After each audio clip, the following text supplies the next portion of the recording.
देखिए, बीजेपी बंगाल में अपनी सरकार का श्री गणेश शुभेंदु अधिकारी के साथ करेगी। शुभेंदु अधिकारी बंगाल के में बीजेपी के पहले सीएम होने जा रहे हैं और 9 मई को सुबह 11 बजे कोलकाता के ब्रिगेड परेड ग्राउंड में भव्य शपथ ग्रहण समारोह होगा। देखिए रिपोर्ट। शुभेंदु होंगे पश्चिम बंगाल के अधिकारी। शनिवार को सीएम पद की लेंगे शपथ। 9 मई को सुबह 11 बजे शपथ ग्रहण समारोह, कोलकाता के ब्रिगेड परेड ग्राउंड में समारोह। भवानीपुर में ममता बनर्जी को चुनाव में मात देने वाले शुभेंदु अधिकारी बंगाल के नए मुख्यमंत्री होंगे। कोलकाता के कन्वेंशन सेंटर में विधायक दल की बैठक में उन्हें सर्वसम्मति से विधायक दल का नेता चुना गया। बैठक में केंद्रीय पर्यवेक्षक के तौर पर केंद्रीय गृह मंत्री अमित शाह मौजूद थे, जबकि ओडिशा के सीएम मोहन चरण मांझी को पार्टी ने सह पर्यवेक्षक बनाया था। दोनों की मौजूदगी में शुभेंदु अधिकारी को विधायक दल का नेता चुना गया। अमित शाह ने खुद इसका ऐलान किया। 8 प्रस्ताव और समर्थन प्राप्त हुए हैं और सभी प्रस्ताव और समर्थन एक ही नाम के मिले हैं। उसके बाद दूसरे नाम के लिए भी सबको समय दिया गया, पर्याप्त समय दिया गया, मगर कोई दूसरा नाम नहीं आया है। इसलिए केंद्रीय पर्यवेक्षक के रूप में मैं श्री शुभेंदु अधिकारी जी को पश्चिम बंगाल विधानमंडल दल के नेता के रूप में निर्वाचित घोषित करता हूं। 1995 में राजनीतिक सफर की शुरुआत कांग्रेस के साथ की, बाद में तृणमूल कांग्रेस में शामिल हुए। 2007 में नंदीग्राम से भूमि अधिग्रहण के खिलाफ आंदोलन में सक्रिय भूमिका। तमलुक से 2009 और 2014 में सांसद चुने गए। ममता बनर्जी की सरकार में परिवहन मंत्री रहे। दिसंबर 2020 में टीएमसी छोड़कर बीजेपी में शामिल हुए। 2021 में नंदीग्राम विधानसभा सीट से ममता बनर्जी को हराया। बंगाल विधानसभा में विपक्ष के नेता बनाए गए। 2026 के विधानसभा चुनाव में भवानीपुर सीट से फिर ममता को दी मात। भवानीपुर के साथ नंदीग्राम से भी चुनाव जीते। कोलकाता के ऐतिहासिक ब्रिगेड परेड ग्राउंड में भव्य शपथ ग्रहण समारोह का आयोजन किया जा रहा है। शनिवार की सुबह 11 बजे शुभेंदु अधिकारी मुख्यमंत्री पद की शपथ लेंगे। शपथ ग्रहण समारोह में पीएम मोदी, गृह मंत्री अमित शाह समेत कई केंद्रीय मंत्री और एनडीए शासित राज्यों के सीएम और डिप्टी सीएम मौजूद रहेंगे। Bureau report, news 11 Bharat.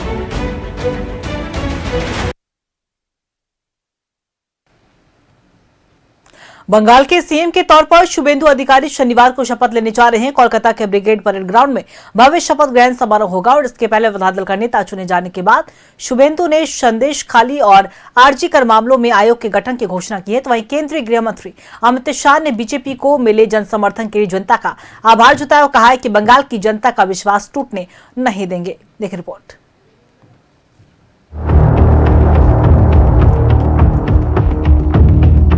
Suvendu अधिकारी होंगे बंगाल से नए मुख्यमंत्री।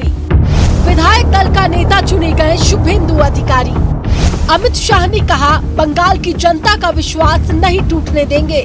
बंगाल की जनता ने हमसे जो अपेक्षाएं रखी हैं, जिस आशाओं को संजोकर मैंडेट दिया है, हम पूरा प्रयास करेंगे कि आपके विश्वास को तनिक भी ठेस न पहुंचे, इसमें कहीं कमी न रह जाए। शुभेंदु अधिकारी बंगाल में बीजेपी के पहले सीएम होंगे। बंगाल में सरकार की शुरुआत बीजेपी शुभेंदु के साथ करेगी। शनिवार को सुबह 11 बजे कोलकाता के ब्रिगेड परेड ग्राउंड में आयोजित भव्य समारोह में शुभेंदु अधिकारी मुख्यमंत्री पद की शपथ लेंगे। इससे पहले बीजेपी विधायक दल का नेता चुने जाने के बाद शुभेंदु अधिकारी ने लोक भवन जाकर सरकार बनाने का दावा पेश किया। इससे पहले विधायक दल की बैठक को संबोधित करते हुए केंद्रीय मंत्री अमित शाह ने कहा कि बंगाल की जनता का अपार समर्थन बीजेपी को मिला। इसके लिए बंगाल की जनता का आभार। 23 जिलों में से 20 जिलों में भाजपा नंबर 1 पार्टी बनी है। एक भी जिला ऐसा नहीं है जहां हमारा विधायक नहीं है। अमित शाह ने कहा कि ममता के गढ़ में जाकर शुभेंदु अधिकारी ने कमल खिलाया। इसे लेकर भवानीपुर की जनता का उन्होंने आभार जताया। शुभेंदुदा ने गत चुनाव में दीदी को नंदीग्राम में हराया था। मैंने दीदी का एक इंटरव्यू देखा था, वो कहती थी मैं इनके गढ़ में लड़ने के लिए चली गई। दीदी इस बार तो शुभेंदुदा ने आपके घर में आकर हराया है। केंद्रीय गृह मंत्री अमित शाह ने कहा कि 23 जिलों में से 20 जिलों में बीजेपी नंबर 1 पार्टी बनी, जबकि 9 जिलों में दीदी की पार्टी का खाता भी नहीं खुला। 23 प्रशासनिक जिलों में से 9 जिले ऐसे हैं जहां दीदी का खाता भी नहीं खुला है। सुपड़ा साफ हो गया। मैंने ऐसा प्रचंड जनादेश देखा नहीं है। सरकार परफॉर्म करती है तब तो मिलता है, मगर जहां ऑपोजिशन में है, विरोधी दल के नेता को बोलने का कोई मौका नहीं दिया जाता है, जनता की भावनाओं को उजागर करने का मौका नहीं दिया जाता है, वहां पर 9 जिलों में शून्य सत्ताधारी दल का एक केवल और केवल ईश्वर और बंगाल की जनता की कृपा है।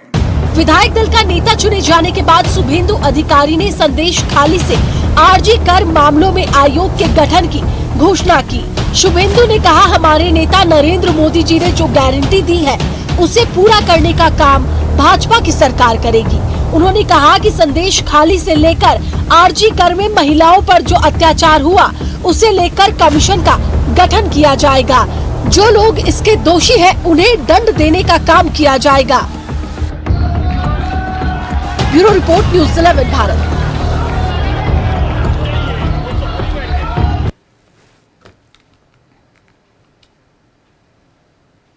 वेस्ट बंगाल में बीजेपी विधायक दल का नेता चुनने जाने के बाद शुभेंदु अधिकारी लोक भवन गए और राज्यपाल से मुलाकात की। इस दौरान उन्होंने विधायकों के समर्थन का पत्र सौंपकर आधिकारिक तौर पर नई सरकार बनाने का दावा पेश किया और इसी के साथ अब शनिवार यानी कि 9 मई को सुबह 11 बजे होने वाले भव्य शपथ ग्रहण का रास्ता साफ हो गया। राज्यपाल ने शुभेंदु अधिकारी को सरकार बनाने का न्योता भी दे दिया है।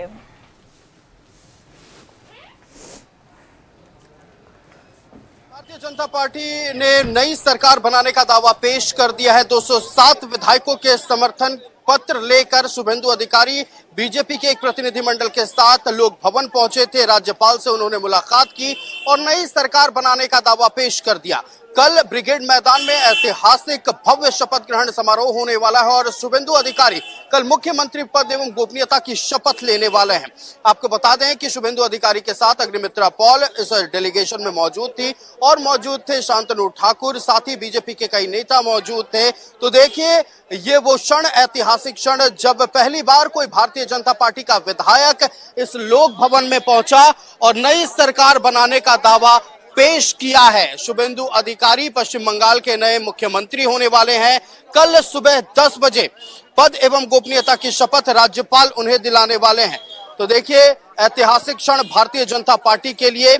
आज तक कभी दावा पेश करने भारतीय जनता पार्टी लोक भवन नहीं पहुंची थी, नई सरकार बनाने को लेकर कभी लोक भवन नहीं पहुंची थी। ये वो पहली बार था जब शुभेंदु अधिकारी के नेतृत्व में बीजेपी का प्रतिनिधिमंडल लोक भवन पहुंचा और 207 विधायकों का समर्थन पत्र सौंपकर नई सरकार बनाने का दावा पेश किया है। कैमरा पर्सन संजय के साथ मैं आयुष कुमार, न्यूज़ 11 भारत, कोलकाता। ऐसे में तमाम जानकारी के साथ हमारे सहयोगी आयुष कोलकाता के लोक भवन से हमारे साथ बने हुए हैं। देखिए आयुष, अगर आज के दिन की बात करें, आज का दिन बेहद ही ऐतिहासिक और कल का भी दिन तो ऐसे ऐतिहासिक का होने ही वाला, इतिहास दर्ज करेगा ही कल का दिन। लेकिन आज के दिन की अगर हम बात कर ले, पहली बार ऐसा हुआ जब बीजेपी की तरफ से कोई नया मुख्यमंत्री के नाम का ऐलान किया गया। पहली बार बीजेपी की सरकार बनी और साफ तौर पर राज्यपाल से मुलाकात कर शुभेंदु अधिकारी वो नाम निकलकर सामने आया जो लगातार चर्चा का विषय भी बने हुए थे और उन्हीं का नाम सामने भी आ रहा था। राज्यपाल को सरकार बनाने का दावा पेश किया, दूसरी तरफ राज्यपाल ने भी न्योता दे दिया है। तो कहीं ना कहीं कल का दिन ऐतिहासिक होने वाला है और इतिहास में भी दर्ज होने वाला है। निश्चित तौर पर देखिए, ये वही लोक भवन है जहां भारतीय जनता पार्टी का प्रतिनिधिमंडल कई बार आया है, लेकिन हर बार बस शिकायत लेकर आया है। ये वो पहली बार था जब सरकार बनाने का दावा पेश करने बीजेपी का प्रतिनिधिमंडल पहुंचा था। आज पूरे दिन क्या कुछ चला है ये आपको सबसे पहले बता दें। आज केंद्रीय गृह मंत्री अमित शाह कोलकाता आए। कोलकाता में दक्षिणेश्वर काली मंदिर में पूजा अर्चना की, नोवोटेल होटल गए और उसके बाद वहां एक बड़ी बैठक हुई। नोवोटेल होटल में केंद्रीय गृह मंत्री के अध्यक्षता में, उनके नेतृत्व में जो बैठक हुई, उस बैठक में प्रदेश अध्यक्ष समीक भट्टाचार्य, मौजूदा बीजेपी विधायक दल के नेता शुभेंदु अधिकारी और दिलीप घोष समेत कई बीजेपी के दिग्गज नेता मौजूद थे। उस बैठक में यह तय हो चुका था कि आखिरकार बीजेपी विधायक दल का नेता कौन बनेगा। उसके बाद विश्व बांग्ला कन्वेंशन सेंटर में एक लंबी बैठक चली, लंबी बातचीत चली, बैठक नहीं कह सकते, लंबी बातचीत विधायकों, गृह मंत्री के बीच और विधायकों और शुभेंदु अधिकारी के बीच चली।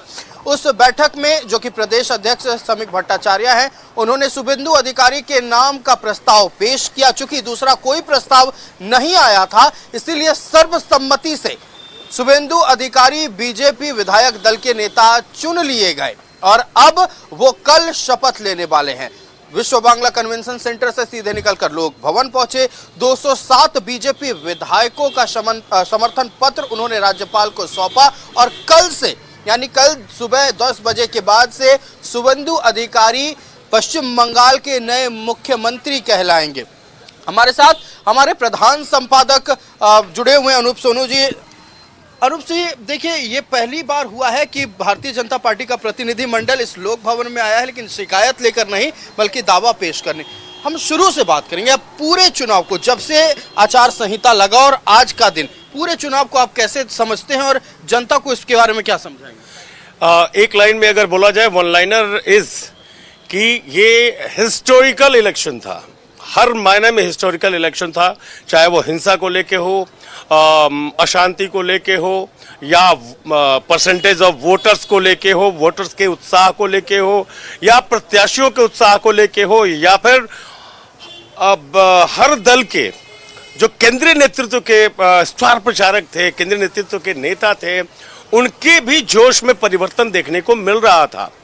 और ये उस समय तय हो चुका था, प्रचार प्रसार के टाइम में ही ये तय हो चुका था कि वोटर्स किस ओर जाने वाले हैं, उन्हें कौन सा खेमा चुनना है, उन्हें किस पार्टी के सीएम को चुनना है।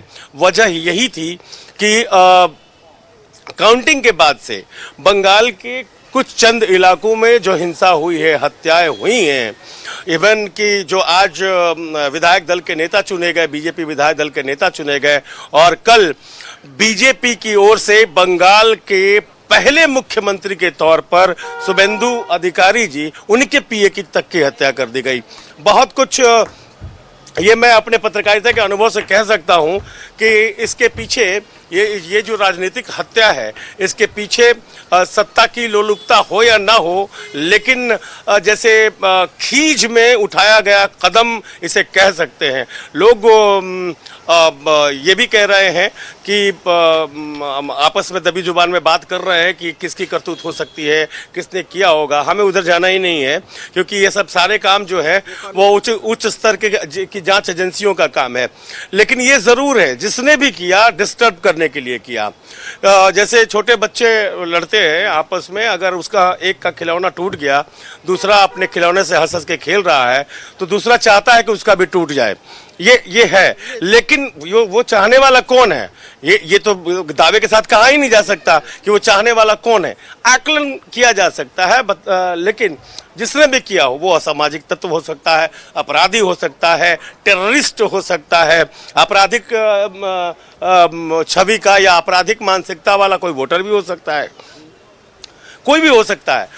अब ये भी देखना होगा कि हो सकता है कि जो उनके पीए थे, उनका कोई बैकग्राउंड भी जांच एजेंसियां खंगालेगी, कहीं कोई पुरानी दुश्मनी, पुरानी रंजिश तो नहीं थी जो इस मौके पर आकर निकली है। ये सारे एंगल्स है, ऐसा नहीं है कि इसको सीधे तौर पे हम राजनीतिक हत्या कह देंगे। लेकिन आपने पूछा कि ओवरऑल आपको कैसा लगा, ऐतिहासिक, हिस्टोरिकल, माइंड ब्लोइंग। और दूसरी बात ये कि जो मैंडेट है वो सिर्फ ईवीएम में नहीं दिखा, आई प्राउडली से कि ये मैंडेट सिर्फ ईवीएम में नहीं दिखा, ये मैंडेट दिखा सड़कों पर, गलियों में, लोगों के चेहरे पे। सबने ये कहा कि वेस्ट बंगाल में जय श्री राम का नारा आज तक लगा ही नहीं है, और ये नारा वहां लगा जहां से गुजरते वक्त लोग सर झुका के जुबान पे उंगली रख के निकलते थे। ममता बनर्जी के घर के पास नारे लग रहे हैं, आपने आयुष याद होगा, आपने एक स्टोरी की थी जिसमें पिछले 30 साल से बीजेपी का एक कार्यकर्ता था, वो हनुमान चालीसा या कुछ भजन या जैसी, जो कि बंगाल के लिए ढाक बेहद खास है, वो ढाक तक नहीं बजा पाता था पूजों में, नहीं बजा पाता था। इतना कसा हुआ था मामला, इतने घुटन भरी जिंदगी लोग जी रहे थे। इस नतीजे के पास बात तो मैं कह ही सकता हूँ, बायस नहीं होना चाहिए पत्रकारिता में, और हम बायस्ड है भी नहीं, लेकिन जो सच है, हमारा स्लोगन भी है, जो सच है वो दिखेगा, और वो सड़कों पर दिखा जाहिर तौर पर। लेकिन आज की अगर बात करते हैं, एक तो सर्वसम्मति से शुभेंदु अधिकारी को बीजेपी विधायक दल का नेता चुना गया, दूसरी तरफ जब नाम अनाउंस हुआ, जो जयकारे लगे, लग रहा था कि सब यही चाह रहे कि शुभेंदु अधिकारी ही मुख्यमंत्री बने।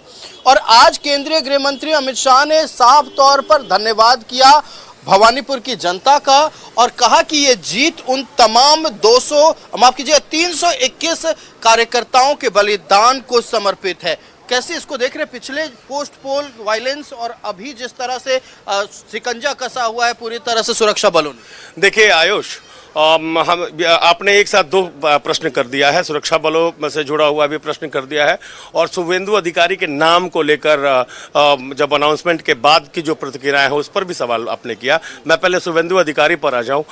जब आप कुछ बदल रहे होते हैं ना, तो पहले सोचते हैं, आप घर में भी कोई सामान बदल रहे होते हैं, तो आप सोचते हैं कि मैं जो बदल रहा हूं वो पहले वाले से बेहतर है कि नहीं, या कम से कम उसी रंग रूप का है, बट खासियत पहले वाले से ज्यादा कम से कम होनी चाहिए। तो एक शर्त तो होती ही है कि पहले वाले से एक चीज कुछ भी 20 हो, 19 ना हो, या एड ऑन हो, एक्स्ट्रा हो।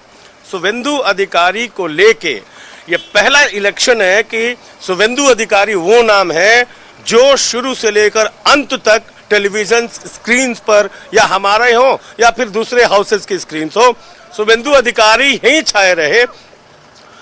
कोई कयास नहीं, कोई अटकलें नहीं कि ये रेस में है, ये दूसरे नंबर पे है, ये तीसरे नंबर पे है। बीच में आरएसएस वाला एंगल आया था, लेकिन आया था, लेकिन वो वैसे ही खारिज हो गया था। और कुछ लोग ये भी मानते थे कि शुभेंदु शायद नहीं बने क्योंकि वो टीएमसी से आए हुए हैं, वो इम्पोर्टेड है। तो सवाल ये है कि कोई ना कोई कहीं ना कहीं से इम्पोर्टेड तो होता ही है, कोई भी पार्टी हो। कोई पश्चिम बंगाल में बीजेपी का अस्तित्व था ही नहीं, यहाँ नहीं था, और आज से अगर 25-30 साल पहले चले जाएं तो देश में नहीं था। तो इम्पोर्टेड तो है ही, कोई संघ से आया है, कोई कांग्रेस से आया है, कोई जनता दल से आया है, थर्ड फ्रंट से आया है। तो ये सब बातें वैसी नहीं, लेकिन ये है जरूर कि रेस की लिस्ट नहीं दिखाई गई, सीधे शुभेंदु अधिकारी पर चर्चा होती रही। और हम लोगों ने एक चीज कंफर्म किया था कि ममता बनर्जी को भवानीपुर से हरा के शुभेंदु ने अपने ऊपर जो भी इफ एंड बट के 2% के चांसेस थे उन्हें भी खत्म कर दिया। जाहिर सी बात है, शुभेंदु जिस तरह के नेता हैं, नंदीग्राम में उन्होंने हराया, उससे पहले शुभेंदु नंदीग्राम से जीते थे, लेकिन जब शुभेंदु ने बीजेपी का दामन थामा और शुभेंदु ने नंदीग्राम से नॉमिनेशन किया, तो ममता बनर्जी ने कसम खाई थी कि मैं शुभेंदु को नंदीग्राम में उसके घर में पटकनी दूंगी। लेकिन हुआ क्या, शुभेंदु अधिकारी ने पूरे रोमांचक मुकाबले में ममता बनर्जी को वहां पटकनी दी। अब बारी थी टिट फॉर टैट की, मतलब बदला लेने की। तो जब ममता बनर्जी ने भवानीपुर से लड़ने की घोषणा की तो शुभेंदु वहां पर सेफ थे, कंफर्टेबल थे, एकदम कंफर्ट थे। लेकिन उन्होंने चैलेंज किया कि ये जहां जहां से चुनाव लड़ेंगी मैं वहां से चुनाव लड़ूंगा। बड़ी बात कि नंदीग्राम से बड़ी जीत भवानीपुर में हो गई। भवानीपुर में हो गई। जो देश के गृह मंत्री हैं अमित शाह जी ने, उन्होंने कई मंच से भी कहा कि शुभेंदु ममता बनर्जी को हरा कर रहेंगे, वो चाहे वो जहां से खड़ी हो। चुनाव के दौरान भी, चुनाव से पहले भी पश्चिम बंगाल में सभाएं हुई थी, उस समय उन्होंने कहा था। और आज नतीजा है, शुभेंदु जायंट किलर क्यों कहे जा रहे हैं? वो रिस्क फैक्टर को कुछ नहीं समझते। उनको पता है कि वो उनकी खासियत क्या है, उनका स्ट्रेंथ क्या है, उनका स्ट्रांग पॉइंट क्या है और लूज पॉइंट क्या है, कमजोरी क्या है। इसे ऐसे भी देखा जा सकता है कि जैसे ममता बनर्जी का प्लेइंग स्टाइल था, वो भी बड़े कद्दावर नेताओं के खिलाफ ही चुनाव लड़ती थी। पहली बार जब वो लोकसभा गई थी, लोकसभा के स्पीकर सोमनाथ चटर्जी को हरा कर गई थी। और क्या वही गेम प्ले जो है वो शुभेंदु अधिकारी का भी माना जा सकता है? नहीं, मैं इससे थोड़ा सा डिफर करूंगा, क्योंकि शुभेंदु अधिकारी कहीं ना कहीं टीएमसी जैसी पार्टी को अगर छोड़ के आते हैं, वो पार्टी जो 10 साल उस समय जब उन्होंने चेंज किया था, 10 साल से सत्ता में है और अब और 5 साल से और सेफ थे, और टीएमसी में भी शुभेंदु अधिकारी कंफर्टेबल थे और अच्छे ओहदे में थे। वो परिवहन मंत्री भी थे, ट्रांसपोर्ट मिनिस्टर भी थे और टीएमसी के टिकट पे वो सांसद भी बने थे। तो मुझे नहीं लगता कि ये सब ये ज्यादा कोई बड़ा फैक्टर था।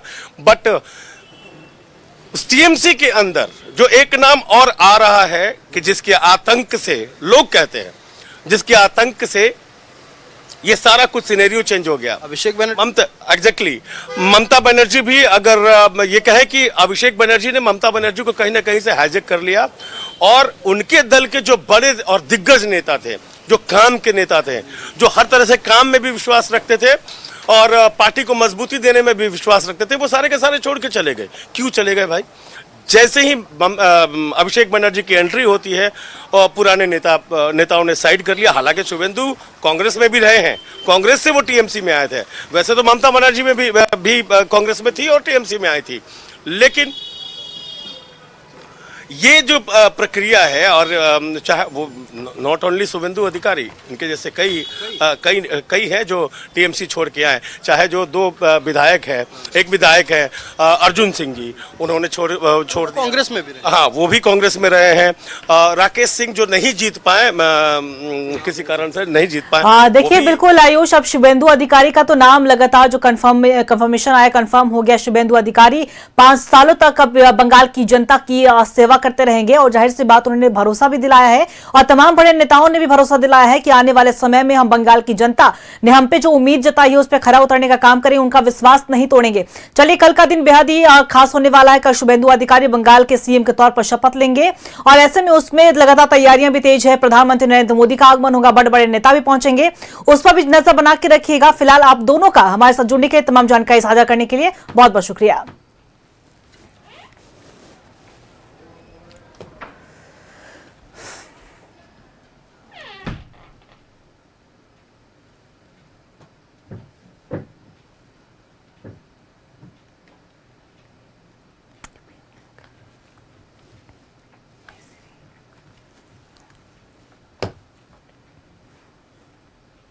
देखिए, बंगाल के सीएम के तौर पर शुभेंदु अधिकारी का नाम सामने आया। लगातार उनका नाम सबसे आगे बताया जा रहा था, वही हुआ और केंद्रीय गृह मंत्री अमित शाह ने उनके नाम पर आखिरकार मुहर लगाई। उसके बाद लोक भवन पहुंचे शुभेंदु अधिकारी, सरकार बनाने का दावा पेश किया। राज्यपाल ने भी न्योता दे दिया है और ऐसे में कल यानी कि 9 मई को सुबह 11 बजे शपथ ग्रहण होगा, जहां शुभेंदु अधिकारी यानी कि बीजेपी की तरफ से पहली बार कोई सीएम पद की शपथ लेने जा रहे हैं। ऐसे में अगर हम जनता की बात करें तो जनता ने भरोसा जताया बीजेपी पर और बीजेपी की सरकार बनने जा रही है। ऐसे में जनता का क्या कुछ कहना है लोक भवन से, आइए सुनाते हैं आपको।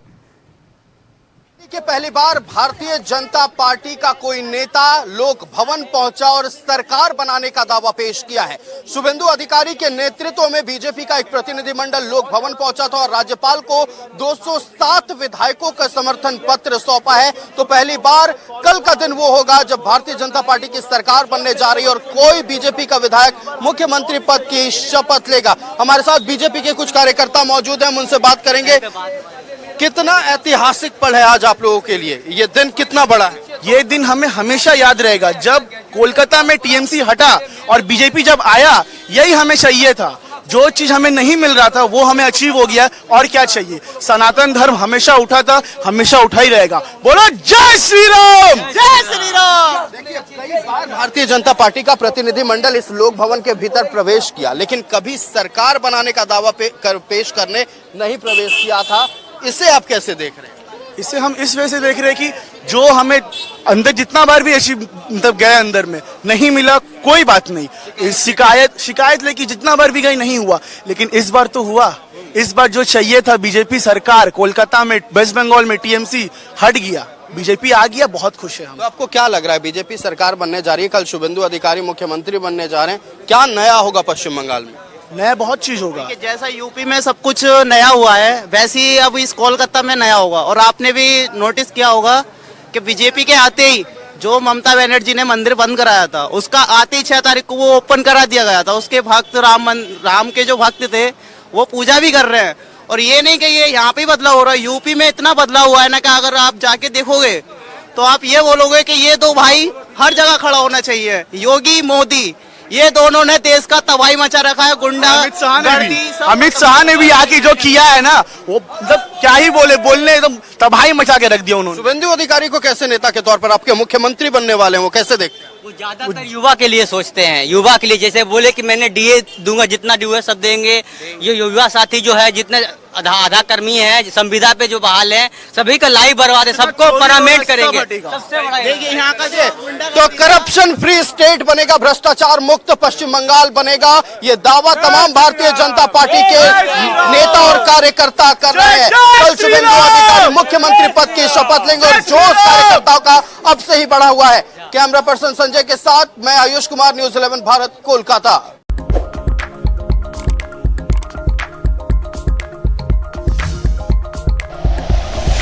Like and share videos, subscribe करें हमारा चैनल और प्रेस करें बेल आइकॉन।